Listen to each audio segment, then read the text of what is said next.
अस्सलाम वालेकुम dear students. आज का हमारा टॉपिक है लाइट इंडिपेंडेंट रिएक्शन। तो लाइट इंडिपेंडेंट रिएक्शन को हम डार्क रिएक्शन भी कहते हैं, इसको हम C3 पाथवे भी कहते हैं, इसको हम कैल्विन साइकिल भी कहते हैं। डार्क रिएक्शन क्यों कहते हैं? क्योंकि ये लाइट पर डिपेंड नहीं करता। लाइट होगी तब भी चलता है, अंधेरा होगा तब भी चलता है, इसलिए इसको हम डार्क रिएक्शन कहते हैं।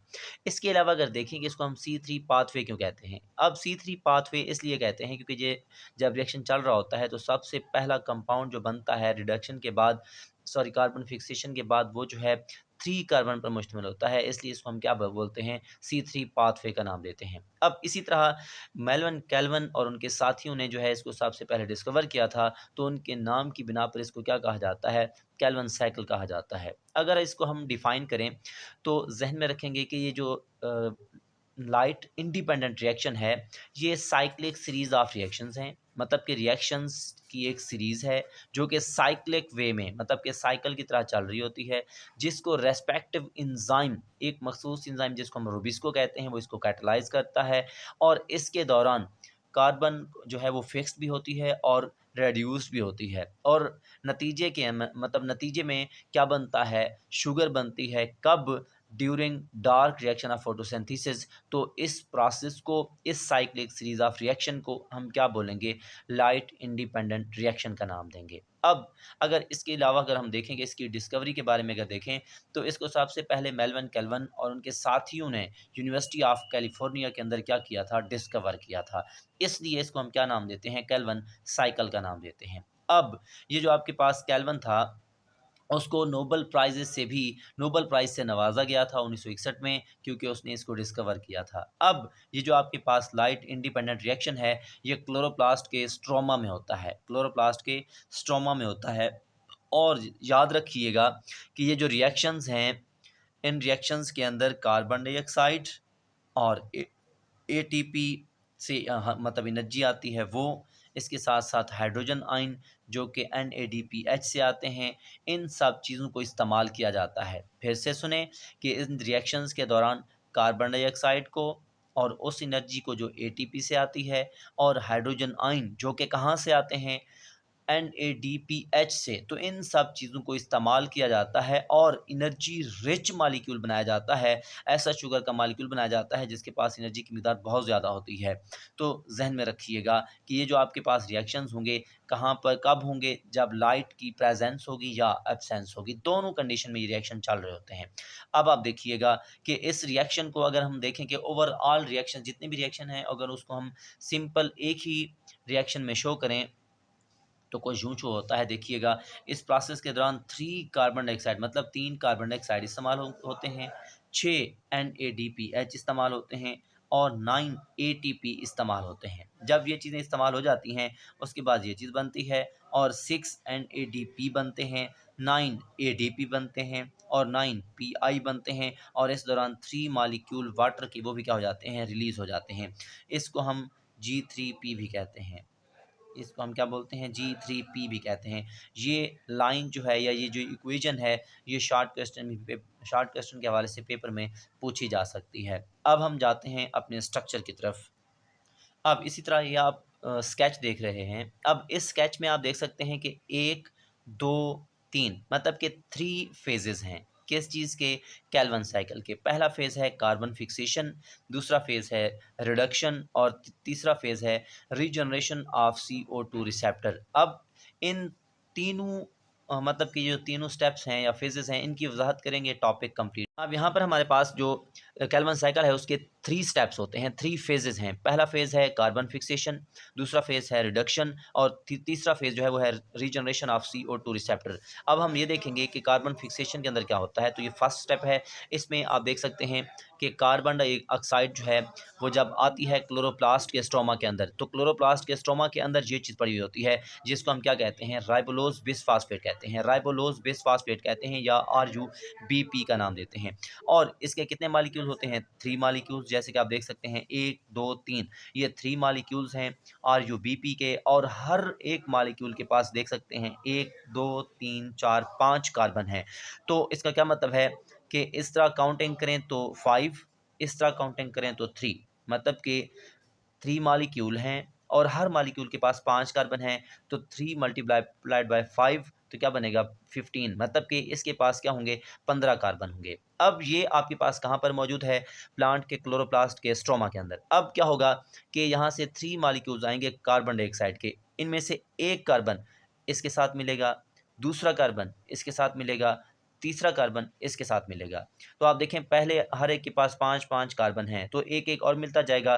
तो आप देख सकते हैं आगे 1 2 3 4 5 6, तो 6 कार्बन पर मुश्तमिल 3 मॉलिक्यूल बनेंगे जो कि हाईली अनस्टेबल होंगे। मतलब कि इन कार्बन मतलब कार्बन डाइऑक्साइड का जब इसके साथ मिलाप हुआ, मतलब कि जब कार्बन डाइऑक्साइड इनके साथ मिले तो एक ऐसा मॉलिक्यूल बना, 3 मॉलिक्यूल बने जिनके पास क्या थे, 6 कार्बन थे। अब क्या होगा, क्योंकि ये जो मॉलिक्यूल हैं ये अनस्टेबल है, हाईली अनस्टेबल हैं, तो अगर इनके पास कार्बन की तादाद देखी जाए तो 1 2 3 4 5 6, मतलब कि 6 एक के पास हैं, टोटल कितने हैं 3 हैं, तो 6 ज़रब 3 कितना होगा 18, कितना होगा 18। तो ये कार्बन की तादाद आप लोगों ने माइंड में रखनी है। तो इसको हम क्या बोलेंगे, हाईली अनस्टेबल मॉलिक्यूल, जो कि 3 मॉलिक्यूल हैं। ये फिर क्या करते हैं, जो ही बनते हैं फिर टूट जाते हैं। जब ये टूट जाते हैं तो यहाँ से आपके पास 6 मॉलिक्यूल्स पर मुश्तमिल एक कंपाउंड बनेगा, 6 मॉलिक्यूल्स पर मुश्तमिल एक चीज़ बनेगी, यहाँ पर आप देख सकते हैं, जिसको हम क्या बोलेंगे 3 फास्फोग्लिसरेट या 3 फास्फोग्लिसरेट या 3 फास्फोग्लिसरिक एसिड भी कहते हैं, और इसको हम 3PGA का भी नाम देते हैं। और यहाँ पर टोटल कितने मॉलिक्यूल हैं, 6 मॉलिक्यूल हैं, जैसे कि 1 2 3 4 5 6, ये 6 मॉलिक्यूल बन जाएंगे। अब अगर इनके अंदर कार्बन की तादाद देखी जाए 1 2 3, तो मैंने पहले 3 लिख दिया क्योंकि यहाँ पर 3 हैं, तो ऊपर से नीचे गिनेंगे तो 6। अब अगर इनको मल्टीप्लाई करें तो 18, यहाँ पर भी 18 कार्बन थे, यहाँ पर भी 18 कार्बन हैं। अब यहाँ पर एक साइड से फास्फेट नहीं है, दूसरी मतलब तीसरे कार्बन पर फास्फेट है, इसलिए इसको हम क्या बोलेंगे 3 फास्फोग्लिसरेट, और इसको हम 3PGA का भी नाम देते हैं। अब यहाँ तक ये जो आपके पास फेज़ चला है, इसको हम क्या कहते हैं, कार्बन फिक्सेशन का नाम देते हैं। और इसको चलाने के लिए एक इंतहाई अहम एंजाइम इस्तेमाल होता है, जिसको हम क्या बोलते हैं, रूबिस्को का नाम देते हैं। अब ये जो पहला फेज़ है, जब ये मतलब आप समझ लेंगे तो इसको पेपर में कैसे लिखेंगे, तो पेपर में किस तरह लिखना है वो मैं आपके साथ शेयर करता हूँ, तो एक-एक पॉइंट करके समझिएगा। तो यहाँ पर आप देखें ये फेजेस हैं कैल्विन साइकिल के, उनमें सबसे पहला फेज़ है कार्बन फिक्सेशन, यही मैंने आपको बताया है। अब कार्बन फिक्सेशन का अगर हम थोड़ा सा तारुफ देखें तो ये फर्स्ट स्टेप है कैल्विन साइकिल का, जिसमें कार्बन डाइऑक्साइड ऐड हो जाते हैं किस चीज़ के अंदर, ऑर्गेनिक मॉलिक्यूल के अंदर। अब क्या होगा कि एक एंजाइम जिसको हम राइबोलोज बिसफास्फेट कार्बोक्सिलेज मतलब कि रूबिस्को कहते हैं, वो ये काम करवाता है। अब इसी तरह देखिएगा कि जो रूबिस्को है वो प्रोबेबली मतलब कि अमूमन या गालबन एक ऐसी प्रोटीन है जो ज़मीन के अंदर ज़मीन के ऊपर सबसे ज़्यादा पाई जाती है, इसको ज़हन में रखिएगा। अब इस फेज़ की जो है वो वजाहत करते हैं कि 3 कार्बन डाइऑक्साइड के मॉलिक्यूल कंबाइन हो जाते हैं 3 मॉलिक्यूल ऑफ 5 कार्बन शुगर, जिसको हम क्या कहते हैं, राइबोलोज बेस फास्फेट कहते हैं या आरयूबीपी कहते हैं।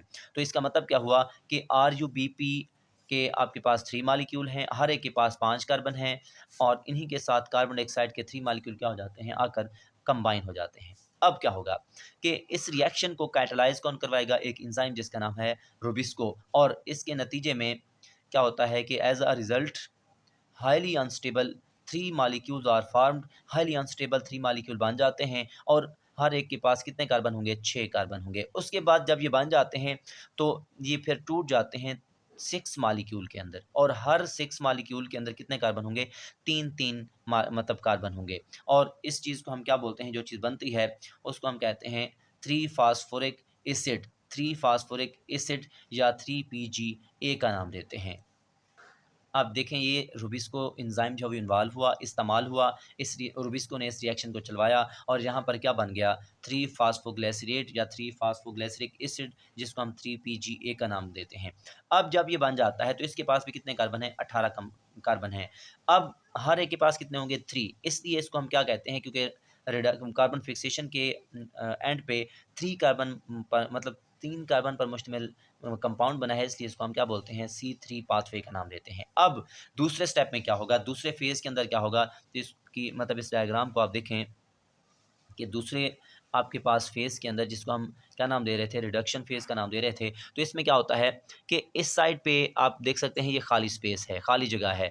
तो यहाँ पर फ़ॉस्फ़ेट लगाने के लिए हम क्या करते हैं कि आपके पास 6 ATP देते हैं। जो 6 ATP इसको देंगे तो यहाँ से 6 ADP निकल जाएंगे। तो यहाँ से मतलब 6 ATP हैं, तो हर एक में से एक फास्फेट निकल कर इसमें शामिल हो जाएगा, और जब शामिल होगा तो ये चीज़ यहाँ पर थी, ये स्पेस खाली थी, तो यहाँ से 6 ATP है ना, तो एक में मतलब 6 में से मतलब 6 है ना टोटल, हर एक में से एक फास्फेट निकलेगा। एक इसके साथ अटैच हो जाएगा, दूसरा इसके साथ, तीसरा इसके साथ, चौथा इसके साथ, पाँचवां इसके साथ, छठा इसके साथ। तो इसलिए हम कह सकते हैं कि यहाँ से 6 फास्फेट निकलेंगे, इसके साथ अटैच हो जाएंगे, तो यहाँ पर आप देख सकते हैं फिर ये चीज़ ये थी वो इसमें कन्वर्ट हो जाती है। अब इसके कार्बन नंबर 1 पर भी फास्फेट है, कार्बन नंबर 3 पर भी फास्फेट है। यहाँ पर मैं लिख दूँ, ये कार्बन नंबर 1 है, ये 2 है, ये 3 है। अब पहले कार्बन पर भी फास्फेट है, तीसरे कार्बन पर भी फास्फेट है। अब इस चीज़ को हम क्या बोलेंगे, 1,3 बिसफास्फोग्लिसरेट, 1,3 बिसफास्फोग्लिसरेट। अब बिसफास्फोग्लिसरेट क्यों बोला, क्योंकि 2 फास्फेट हैं। अब इसके कितने मॉलिक्यूल हैं, आप देख सकते हैं 6 मॉलिक्यूल हैं। अब इस चीज़ को 1,3 बिस PGA भी कहा जाता है। ये PGA था, लेकिन ये बिस PGA क्यों है, क्योंकि इसके पास कार्बन नंबर 1 और कार्बन नंबर 3 दोनों पर जो है वो फास्फेट नज़र आ रहे हैं। अब क्या होगा देखिएगा ज़रा, कि यहाँ से हमने क्या करना है कि ये जो आपके पास 1,3 बिस फास्फोग्लिसरेट बन चुका था, इसमें से 6 फास्फेट निकाल लेते हैं। 6 फास्फेट जब निकालेंगे तो ये स्पेस खाली हो जाएगी। जब ये स्पेस खाली हो जाएगी तो इसके अंदर मतलब इसको हम देंगे 6 NADPH देंगे। अब क्योंकि 6 NADPH हैं, तो इनमें हर मतलब ये टोटल तादाद इनकी 6 होगी, तो इनमें से हर एक में से एक हाइड्रोजन निकालेंगे, मतलब यहाँ ऐड करते चले जाएँगे। तो यहाँ पर आप देख सकते हैं जब H निकल जाएँगे तो NADP बच जाएँगे। अब आप देखिएगा इसका क्या मतलब है, यहाँ पर हाइड्रोजन ऐड करेंगे, तब मैं हाइड्रोजन को शो नहीं करवा रहा पेचीदगी से बचने के लिए।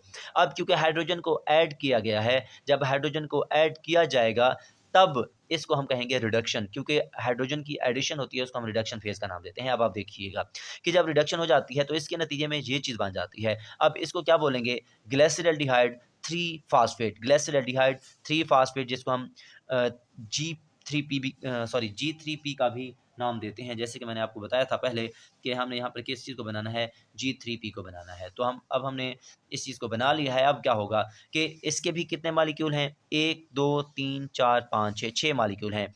अब इन 6 मॉलिक्यूल में से एक मॉलिक्यूल आप यहाँ से निकाल लोगे। एक को जब निकाल लोगे तो बाकी कितने बच जाएँगे, 5, वो फिर आगे की तरफ भेज दिए जाते हैं। अब ये जो एक हमने निकाला है, यहाँ से जो एक निकाला है, तो ये जो आपके पास यहाँ से जो निकला है वो किस चीज़ के लिए इस्तेमाल होगा, ग्लूकोज़ को बनाने के लिए और दूसरे कंपाउंड को बनाने के लिए। यहाँ तक आपके पास क्या है, रिडक्शन फ़ेज़ है। अब पेपर में कैसे लिखेंगे वो चीज़ मैं आपको दिखाता हूँ। अब आप देखें कि हमारे पास जो रिडक्शन फ़ेज़ था उसमें क्या हुआ, तो इसको मैंने मुख्तलिफ स्टेप में डिवाइड किया हुआ है। तो पहला स्टेप जो है इसमें सबसे पहले क्या हुआ कि फ़ॉस्फ़ेट ऐड हुआ। तो 6 फ़ॉस्फ़ेट ग्रुप्स 6 ATP से या 6 ATP मॉलिक्यूल से वो ऐड किए जाते हैं किस चीज़ के अंदर, 3 PGA के अंदर। जब हम ऐड करेंगे तो ये चेंज कर देंगे 3 PGA को किस चीज़ में, 1,3 बिसफास्फोग्लिसरिक एसिड के अंदर।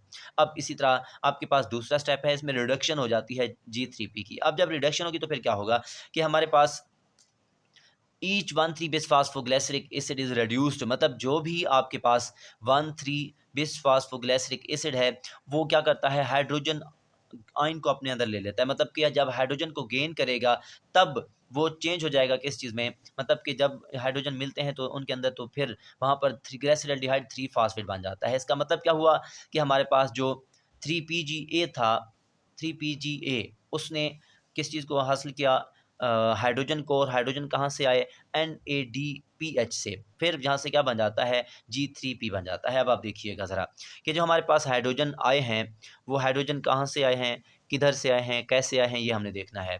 कि जो हाइड्रोजन है वो NADPH से आते हैं, जैसे कि मैंने आपको साइकिल में दिखाया है। अब ड्यूरिंग दिस प्रोसेस, इस प्रोसेस के दौरान फॉस्फेट ग्रुप को भी क्या किया जाता है, रिमूव किया जाता है, खारिज किया जाता है। जैसे कि आप देख सकते हैं यहाँ पर हमने क्या किया, NADPH दिया। जब हमने NADPH दिया तो यहाँ से हाइड्रोजन आयन तो इसके अंदर दाखिल हो गए, उसके बाद यहाँ से हमने फास्फेट को भी क्या कर दिया, रिमूव कर दिया। अब आप देखिएगा ज़रा, लास्ट स्टेप है इसका मतलब दूसरे फेज़ का, कि G3P जो है वो आउटपुट कैसे देता है, मतलब यहाँ से क्या बनता है। तो ज़हन में रखिएगा कि जो 6 मॉलिक्यूल बने हैं G3P के, मतलब इस प्रोसेस के बाद आपके पास G3P के 6 मालिक्यूल बन जाते हैं। उनमें से एक मालिक्यूल जो है वो साइकिल को छोड़कर चला जाता है और दूसरे G3P के साथ मिलेगा और ग्लूकोज को बना देगा। और जब ग्लूकोज को बनाएगा और वही ग्लूकोज फिर कन्वर्ट हो जाएगी किस चीज़ में, बाद में कार्बोहाइड्रेट्स के अंदर जो है वो क्या हो जाती है, कन्वर्ट हो जाती है। ये आपके पास दूसरा फेज़ है जिसको हम रिडक्शन फेज़ का नाम देते हैं। अब आप देखिएगा ज़रा कि हमारे पास रीजनरेशन फेज़ क्या है। अब आप ये देखें कि हमारे पास जब ये काम हो जाता है तो यहाँ से, क्योंकि 6 बने थे मालिक्यूल, एक इसमें इस्तेमाल मतलब बाहर निकल कर ग्लूकोज को बनाने में इस्तेमाल हुआ और बाकी 5 यहाँ पर बच जाएंगे। ये भी आपके पास G3P हैं। अब इनमें क्या होगा कि अगर इनके अंदर कार्बन की तादाद देखी जाए तो यहाँ तक 18 थी, इनको गिने, इनकी तादाद भी कितनी है, 18 कार्बन है, और इनकी तादाद भी कितनी है, 18 कार्बन है। अब इनमें से एक चला गया तो बाकी, क्योंकि एक जो निकला है उसके पास 3 कार्बन थे, अब यहाँ पर क्योंकि टोटल 18 थे, अब कितने बच जाएंगे, 15। तो ये भी आपके पास क्या है, यहाँ पर 15 कार्बन है। अब इसमें क्या होगा कि ये जो आपके पास 15 ये जो आपके पास G3P है, ये इसके पास भी क्या है, 15 कार्बन है। अब ये जो 15 कार्बन है, 15 कार्बन है, ये अपने आप को दोबारा से तरतीब देते हैं और तरतीब देने के बाद ये कुछ यूँ चेंज हो जाते हैं। तो आप देख सकते हैं कि यहाँ से 1 2 3 4 5 मालिक्यूल थे, हर एक के पास 3 कार्बन थे। ये अपने आप को कार्बन जो है वो रीअरेंज करवाते हैं और 3 मालिक्यूल बना देते हैं और हर मालिक्यूल के पास कितने कार्बन होंगे, 5। तो आप देखिएगा 1 2 3 4 5, 1 2 3 4 5, मतलब हर एक के पास 5, मतलब कितने हैं, 5 कार्बन हैं। तो यहाँ पर भी कितने होंगे, टोटल 15 कार्बन होंगे। अब जब ये चीज़ बन जाती है, ये भी आपके पास क्या है, G3P है, ये वाला। अब ये क्या कहलाता है, यहाँ पे मैंने इसको नाम दिया हुआ था RUBP का। इसको हम नाम देते हैं किस चीज़ का, RUP का, क्योंकि यहाँ पर बेस का ज़िक्र ही नहीं है, क्योंकि एक साइड पे फॉस्फेट है, दूसरी साइड पे फॉस्फेट नहीं है।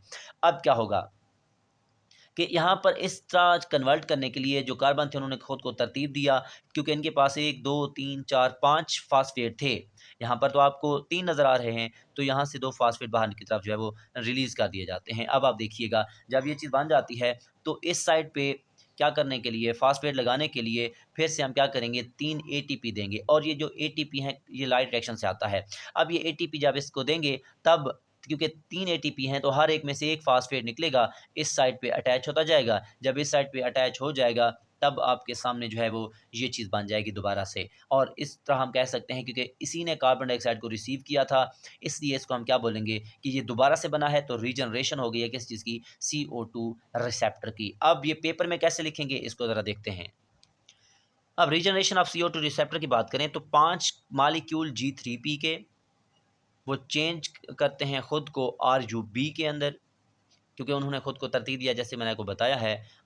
किस चीज़ की मदद से, थ्रू सीरीज़ ऑफ रिएक्शन, मतलब यहाँ पर सीरीज़ ऑफ रिएक्शन चलती है, तो उसके बाद G3P के जो 5 मालिक्यूल थे वो खुद को मतलब चेंज कर देते हैं 3 मालिक्यूल्स के अंदर, और उनको क्या नाम दिया जाता है, RUB का नाम दिया जाता है। अब हर RUP जो है, हर RUP क्या करता है, एक फास्फेट 3 मालिक्यूल ऑफ ATP से रिसीव करता है। तो ये भी 3 हैं, ये भी 3 बने हुए थे, हर एक के साथ फास्फेट अटैच हो जाएगा, और ये ATP कहाँ से निकलते हैं, लाइट रिएक्शन के दौरान। अब क्या होगा कि ये जो आपके पास RUP था वो कन्वर्ट हो जाएगा दोबारा किस चीज़ में, RUBP के अंदर। अब देखिएगा RUBP दोबारा से बना है और ये फिर से रेडी हो जाता है एक और कार्बन डाइऑक्साइड को हासिल करने के लिए, और इसी तरह कैल्विन साइकिल जो क्या करता है, रिपीट करता है। अब मेरा एक आप लोगों से सवाल है कि कमेंट सेक्शन में आप लोगों ने लाजमी तौर पर बताना है कि क्या जो हमने यहाँ पर चीज़ें लिखी हैं ये वाली, क्या इस रिएक्शन में पूरी हमें हासिल हुई या नहीं,